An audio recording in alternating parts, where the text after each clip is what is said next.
First story. I had a one-night stand over a decade ago, and my entitled husband found out. Now he is divorcing based on that, refusing to see how this will ruin our kids' lives. And we weren't even married when I cheated. I see people in this sub writing their stories to justify their cheating. And let me start by saying, I don't support cheating. It's wrong. But it did happen, and here I am, asking for advice because I'm terrified of losing my husband and my family. Please read my story because I don't know what else to do. To be clear, I didn't cheat on my husband. What happened was before we were married, back when we were both young and stupid, and honestly, I don't even think about that time anymore. Or at least I didn't until now. My husband, Dan 39, and I have been together for almost 15 years and married for 12. We have 2 kids, an 11-year-old daughter and an 8-year-old son, and we've built a life together that I truly cherish. But a few weeks ago, everything came crashing down.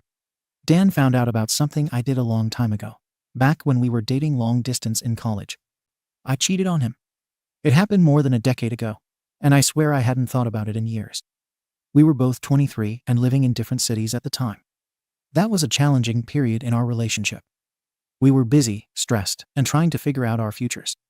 One night, I went to a party, drank too much, and made a meaningless mistake with a guy I barely knew. It wasn't an affair or anything emotional. It was just a one-night thing. At the time, I told myself it wasn't worth ruining what Dan and I had. I never told him. I buried it and moved on. A few months later, we both found jobs in the same city, moved in together, and eventually got married. For me, that chapter of my life was closed, and I never looked back. But now, somehow, Dan knows. I still don't know how he found out. He hasn't told me outright, and I've been too scared to push for details. Did someone tell him? Did he stumble across some old message or photo?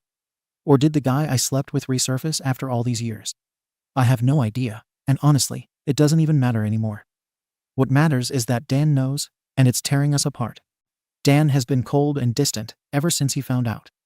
He's barely spoken to me unless it's about the kids, and he's been sleeping on the couch for the past 2 weeks. When I try to talk to him, he shuts me out completely. He won't yell or argue. He just gives me this look like I'm a stranger to him. I've apologized, but I don't know how to apologize for something that happened so long ago and didn't even mean anything to me. I know I sound heartless, but I can't feel the kind of guilt he clearly wants me to feel. It was a stupid mistake, and I've never been that person since. We weren't married back then, and our relationship wasn't even solid. I don't see why something that far in the past should have any bearing on the life we've built now. But it does, at least to him. The worst part is that our kids are starting to pick up on the tension. They're clever, and they know something is off. Our daughter, Mia, is 11, and I can see the curiosity in her eyes when she looks at me. She hasn't said anything directly, but I can tell she's trying to figure out what's wrong. Ben, our 8-year-old, is less subtle. He asked me the other day why Dan isn't sleeping in our room anymore. I brushed it off, told him we're just tired, but I could see he didn't believe me. I'm scared of what this is doing to them. I don't want my children growing up in a house full of tension and silence. Dan is an amazing father, and I know he loves them more than anything. But the distance between us is making it hard to even function as a team. We're coexisting in the same house, but we're not partners anymore, and they're seeing it. I don't want to lose my husband. I love him, and I love the life we've built together. I don't want to throw everything away over something that happened so long ago, something I don't even recognize as part of who I am anymore. But I don't know how to fix this. Dan won't talk to me. He won't tell me how he feels or what he needs. I know he's hurt, but I don't understand why this matters so much to him now. I've been faithful to him for 15 years. We've built a home, a family. Doesn't that count for something? I feel like I'm stuck. How can I rebuild trust when he won't let me in? How can I make him see that this doesn't change who I am today or what we have together? And what about our kids? How do I protect them from this when I can't even fix it myself? I need advice. How do I get through to him? How do I save my marriage? Comments. Comment 1. OP, I get that you feel this was a one-time mistake that shouldn't define your marriage. But your husband's feelings are valid. You didn't just cheat, you lied by omission for over a decade. He probably feels like the foundation of your marriage is a lie. And unless you address that, things won't improve. Here's what I suggest. Own up to what you did without excuses. Stop saying things like, "We weren't married," or "I'm not that person anymore." It comes across as dismissive. Give him space. He's processing something huge, and pressuring him to just get over it will only push him further away. Suggest therapy, both couples counseling and individual therapy for yourself. You need to figure out why you don't feel remorse for something that clearly hurt someone you love. That's a big problem, and it's probably contributing to why he can't trust you right now. Saving your marriage isn't impossible, but it's going to take a lot of effort and real accountability on your part. This isn't just going to blow over, so stop minimizing it and start addressing it head on. Comment 2. OP, one of the biggest red flags here is your lack of remorse. You keep saying you don't feel guilty because it was so long ago, but that's irrelevant. Your husband doesn't care how much time has passed. What he's hurt by is that you chose to hide it from him. For over a decade, he thought he had the full picture of your relationship, and now he's realizing that wasn't true. If you want to save your marriage, you need to start by genuinely reflecting on why you feel no guilt or accountability for something that's obviously devastating to him. And to be blunt, if you can't find that remorse, I'm not sure how you expect him to move past this. Comment 3. You're focusing on the wrong thing, OP. It doesn't matter that the cheating happened before you were married, or that it didn't mean anything to you. What matters is that you made a choice to betray his trust, and then made another choice to keep it from him. Trust isn't just about what you do today, it's about the foundation you've built together. And right now, that foundation is cracked. My advice: stop trying to make him see why it shouldn't matter, and instead ask yourself how you'd feel if the roles were reversed. If he had cheated on you and kept it hidden for 15 years, would you really be able to brush it off? Probably not. Apologize sincerely, seek counseling, and start doing the work to rebuild what you broke. This won't fix itself. Update. I thought things couldn't get worse after my original post, but I was wrong. Dan and I were barely speaking, and I had been trying to give him space, hoping that he'd calm down and we could work through this. But last week, he finally confronted me, and it shattered what little hope I had left that we could just move past this. He told me he had spoken to a lawyer and was filing for divorce. I honestly couldn't believe it when he said it. After everything we've built together, all the years of marriage, our kids, and the life we've created, he's ready to throw it all away because of something that happened over 15 years ago, before we were even married. He said he couldn't trust me anymore, that every day I didn't tell him about my mistake was another day I lied to him. He told me he's been questioning everything about our relationship, how much of it was real, and whether I've ever truly been honest with him. It felt like every word he said was a nail in the coffin of our marriage. I tried to explain myself, to make him see that the person who made that mistake isn't the same person I am now, but it didn't matter to him. I can see now how deeply I've hurt him, not just by cheating all those years ago, but by keeping it from him for so long. I robbed him of the chance to process it back then, and decide if he wanted to stay with me. I thought I was protecting him, but in his eyes, I was just protecting myself. And now, he feels like our entire marriage has been built on a lie.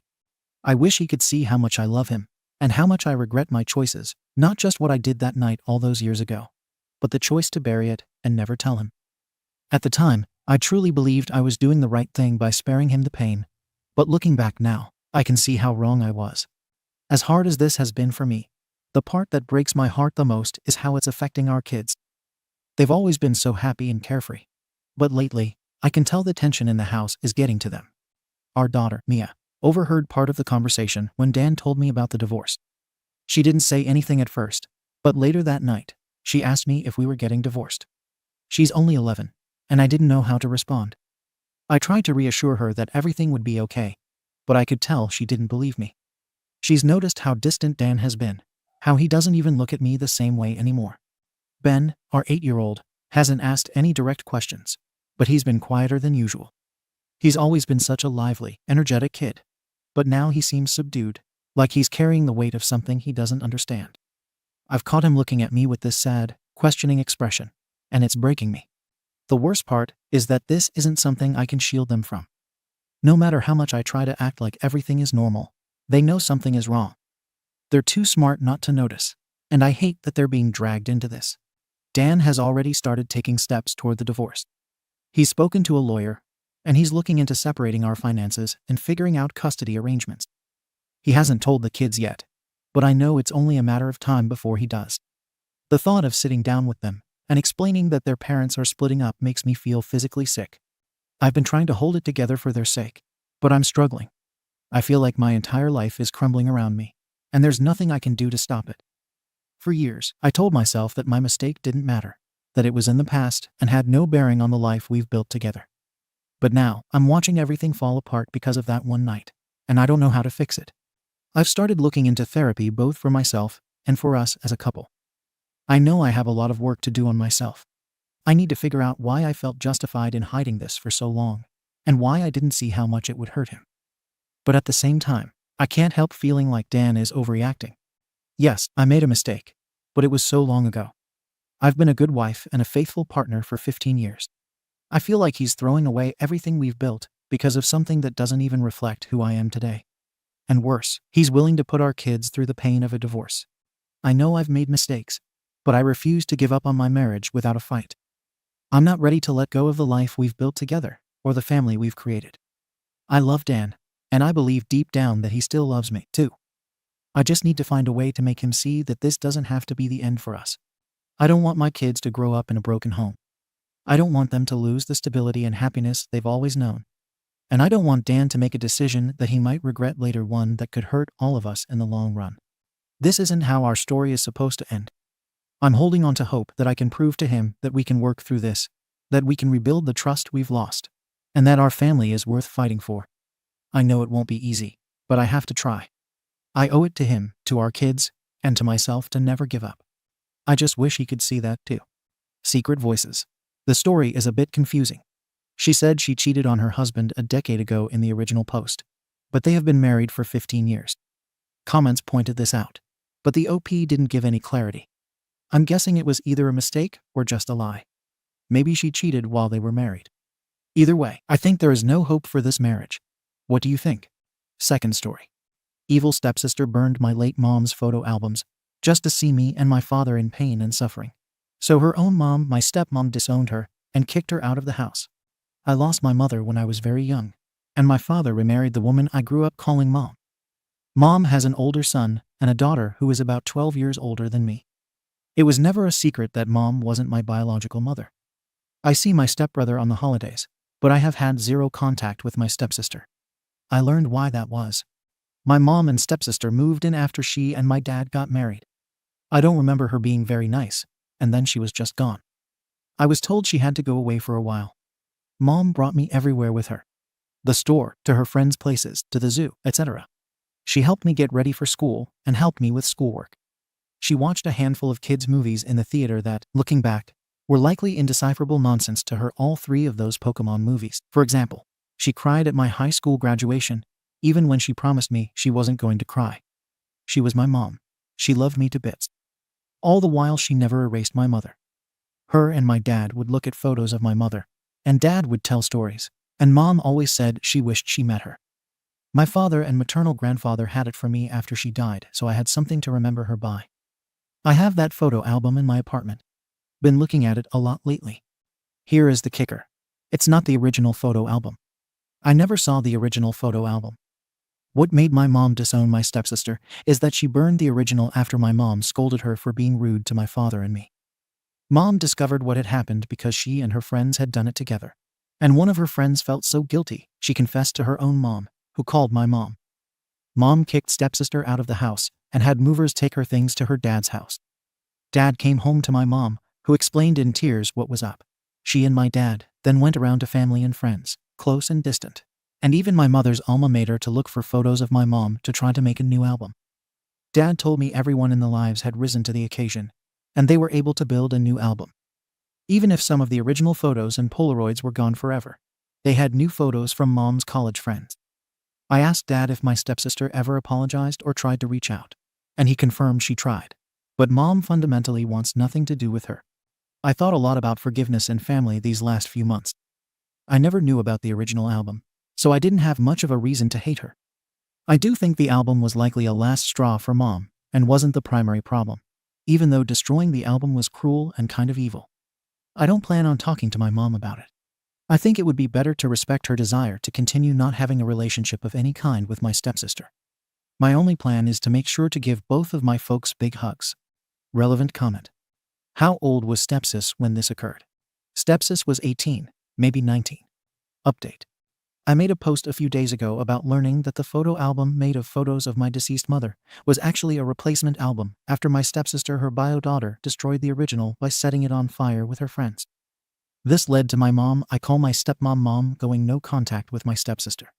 I was just getting something off my chest and was surprised by the responses I got.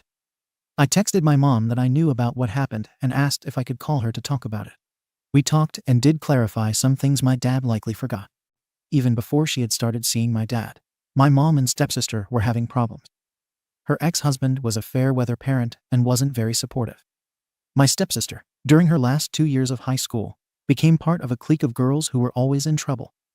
Mom had to field several accusations of bullying and otherwise poor behavior. She tried to get her into counseling or therapy, but she refused point blank, and at a certain point, you can't force someone if they don't want to go into therapy. She tried grounding her and taking away privileges. She had also been lying about applying to colleges, so the final few months before graduation were a mad dash to apply for schools before throwing in the towel and having her apply to community college. When she married my dad and moved the both of them into my dad's house, the only expectations my mother gave her were to be nice and to be tidy. She was never expected to babysit me. Well, she couldn't follow those guidelines and clashed almost every day with my mom and dad, and would raise her voice at me. I had been 6 years old for watching TV or playing in the backyard. My stepsister only lived in that house for over a month before my mom sent her away. The breaking point was reached even before the photo album. My mom told her ex-husband he had to take her for a while. Stepsis was pissed because her father lived an hour away, and she wouldn't be able to see her friends.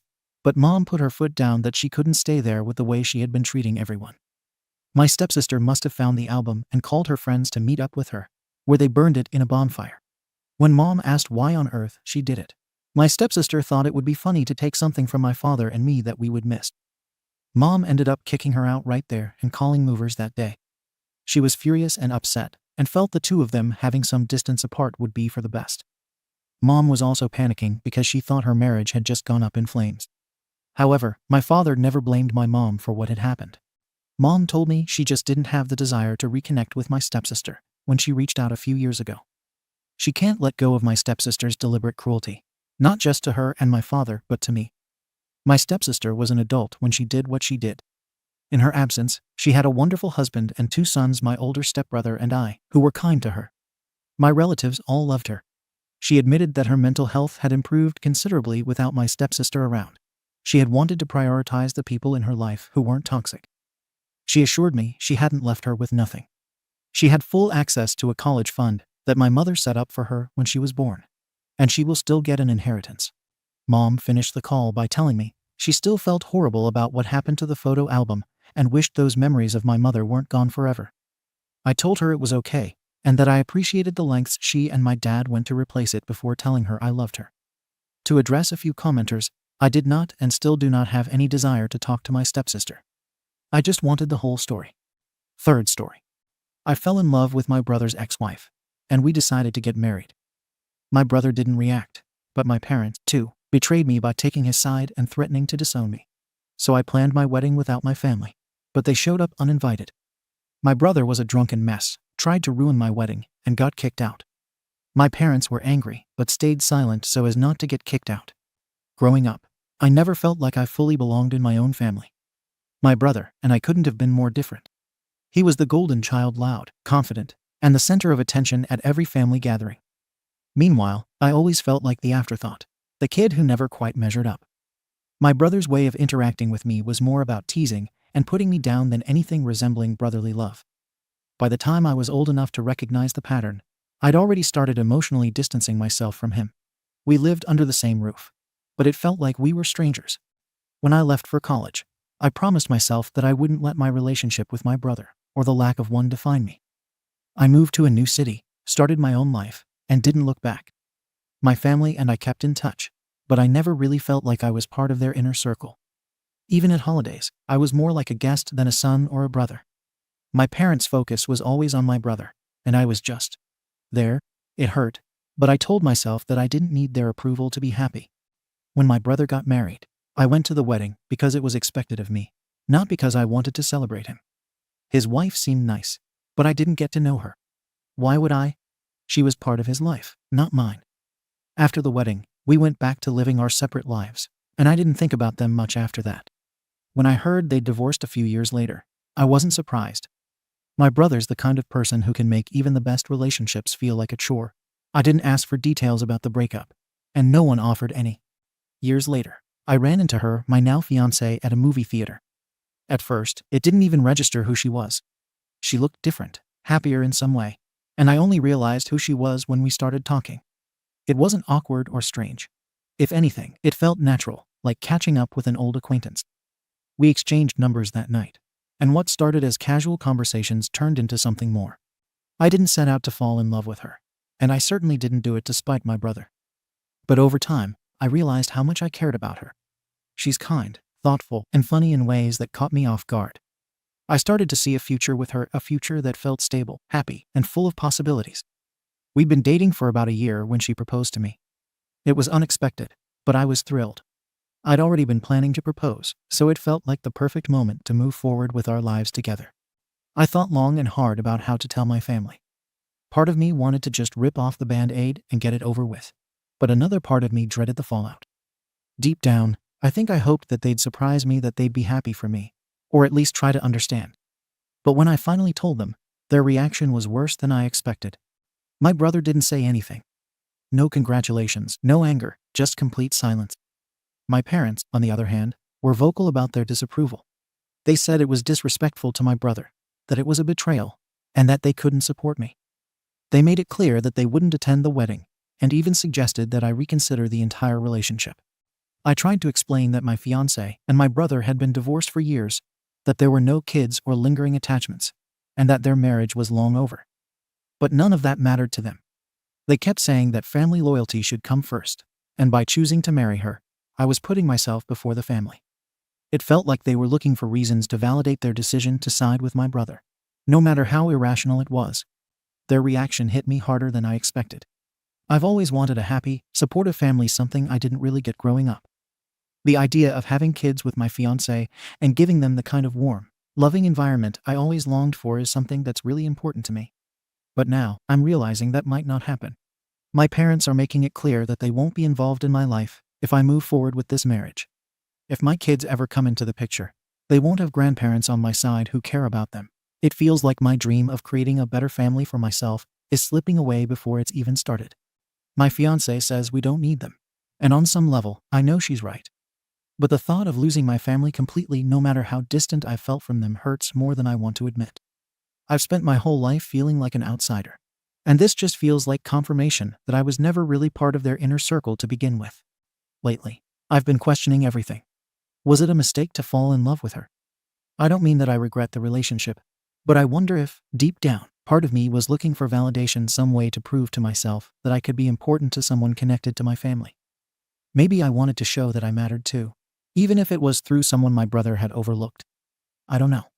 What I do know is that I love her, and I want to marry her. But I don't know how to move forward without feeling like I'm losing everything else in the process. Am I being selfish for wanting both my fiancé's and my family's support? Or is this just one of those situations where I have to accept that you can't have it all? Comments. Comment 1. OP, I think you're grieving over something you never had to begin with. A supportive family. From what you've described, your parents have always prioritized your brother over you. And now they're just continuing that pattern. They're using this situation as an excuse to solidify their favoritism, and you're internalizing it as your fault. It's not. You're not the reason they're treating you this way. They've been doing it your entire life. You need to stop expecting them to suddenly change and give you the validation you've been craving. Comment 2. I don't trust your fiancé in this. Marrying your brother, and now marrying you. That's a little too convenient for me. Even if you didn't live in the same city as them, don't you think it's strange that she's so quick to cut your family out of the equation? Maybe she's not the innocent party you think she is. At the very least, you need to make sure this relationship is about love and not some unresolved drama between her and your brother. Comment 3. You might not want to hear this, but your family isn't entirely wrong. From their perspective, this is a betrayal, even if you didn't mean it that way. You need to decide if you're okay with being the villain in their story, because that's how they're going to see you. And once you make that decision, you need to own it and stop looking for their approval. You can't have it both ways. Update. It's been a long time since I posted, and I wanted to share an update now that I've had the time and clarity to reflect. A lot has happened since then, and I'm happy to say I'm in a much better place now, both mentally and emotionally. Looking back, the wedding was definitely a turning point. My wife and I decided to go through with it, despite the drama surrounding my family. We kept it small, inviting only close friends and a handful of supportive relatives. I wasn't expecting my brother to show up, especially since he hadn't RSVP'd or responded to anything I'd said. But he did show up, and it didn't go well. He arrived uninvited and was clearly drunk. At first, he was just being loud, but it didn't take long for him to start making inappropriate comments, mostly directed at my wife. He tried to paint her as the reason for all his problems and brought up their past in a way that was both embarrassing and uncalled for. It was uncomfortable for everyone there, but thankfully, our friends didn't hesitate to step in. They calmly removed him before the situation could escalate further. I didn't even have to say anything. It was obvious to everyone that his behavior was out of line. My parents were there when this happened, and their reaction was disappointing. They didn't step in to help, didn't say anything to my brother, and didn't even look particularly surprised by his behavior. My mom made it clear that she felt the whole thing was just more proof of why the wedding shouldn't have happened in the first place. It felt like they were more embarrassed to be caught in the middle of it than concerned about the actual situation. After my brother was kicked out, they stayed for the ceremony, but left as soon as the reception started. It was obvious they didn't want to be there any longer than they had to be. Despite all of that, the wedding itself was beautiful. My wife and I focused on the people who were there for us, and it turned into a day filled with love and laughter. By the end of it, I realized something important. I didn't need the approval or presence of people who weren't willing to celebrate with us. The ones who mattered most were already there, and that was more than enough. Since then, life has been good. My wife and I have worked on building the kind of partnership I've always wanted. She's been incredibly supportive through everything, and I genuinely don't know how I would have gotten through the fallout with my family without her. She never pressured me to cut ties with them, but she helped me see that I didn't need to keep chasing something that was never going to happen. That perspective has been invaluable. As for my family, things are still strained. My brother and I haven't spoken since the wedding, and I don't see that changing anytime soon. With my parents, the relationship is minimal at best. We exchange occasional updates, but it's all very surface level, nothing meaningful. I've come to terms with the fact that they'll probably never see me or my choices in the same light as they see my brother. And that's okay. Letting go of that expectation has been freeing, even if it took a long time to get there. Looking back, I can see that I wasn't entirely innocent in how everything played out. I think part of me was holding on to the hope that this wedding would finally make my family see me differently, that it would somehow force them to acknowledge me as someone worth celebrating. Maybe that's why I tried so hard to include them, even when they made it clear they didn't support me. I realize now that I can't control how they feel, and I shouldn't have tied so much of my happiness to their approval. I don't regret my decision to marry my wife for a second. She's the best thing that's ever happened to me, and I'm so grateful for the life we've built together. This experience has taught me that family isn't always about blood, it's about the people who show up for you, the ones who stand by your side when it matters most. Those are the people who deserve your energy and love. Thank you for watching the video. If you are interested in listening to these kinds of stories, we've got more in store for you. Simply subscribe to our channel, hit the like button, and share it with your friends.